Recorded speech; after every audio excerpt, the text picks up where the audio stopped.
Hi guys, gandang umaga. So ayan, pauwi na tayo at tayo ay gagawa pa rin ng content dahil pauwi na tayo. Ayun, malapit na tayo sa barangay. Pasok na tayo sa loob. Ay, kontinto po ang walking ko mga palangga. Ang sarap lumanghap ng sariwang hangin sa tabing dagat. Last na arawan tayo, medyo tumulo ang pawis natin ngayon. Ayan. Oh, sino man di matutuwa sa lugar na ito. Nga napakaganda. Ang lamlam-lam ng panahon. Hindi tayo masyado nainitan. O, diba? Ayan. Pasok tayo dito. Dito na tayo mag-shortcut. Yan. Papasok tayo dyan guys.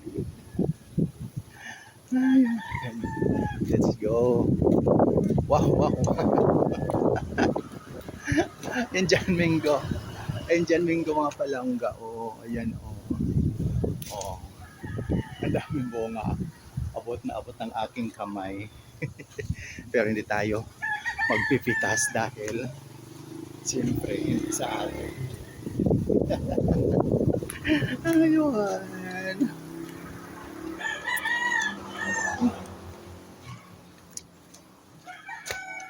Yan.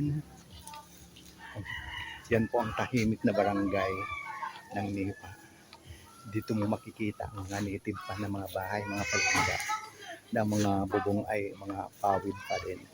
Ang sarap lang. So yan.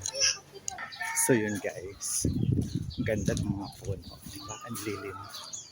Sa loob ng barangay. Kaya ang sarap magbakasyon dito mga palangga.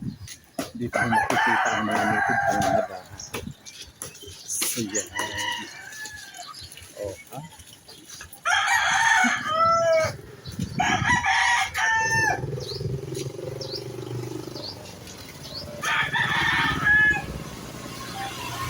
Daan muna tayo sa bahay ng aking Auntie Licha. Ay, pinagpawisan talaga ako. Ang sarap. So yun.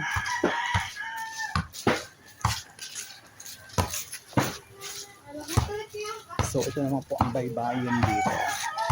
Ayan. Malapit lang sa barangay. Yun po. So ayan guys. Bilisan natin at umaambon na. Ayan.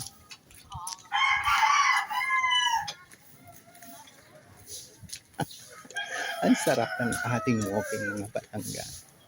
So yan. Andito na tayo sa loob. Malapit na tayo sa bahay ng aking auntie. So yun, shout out naman po Abina. Gandang umaga po sa iyo. Ayan po. Kita nyo naman. Native na native po dito. So yan guys, andito na ako sa aking dadaanan. Ang bahay ng aking tita. O, diba native? So yun muli, maraming salamat. Love you all. Yan sa Salto. Bye!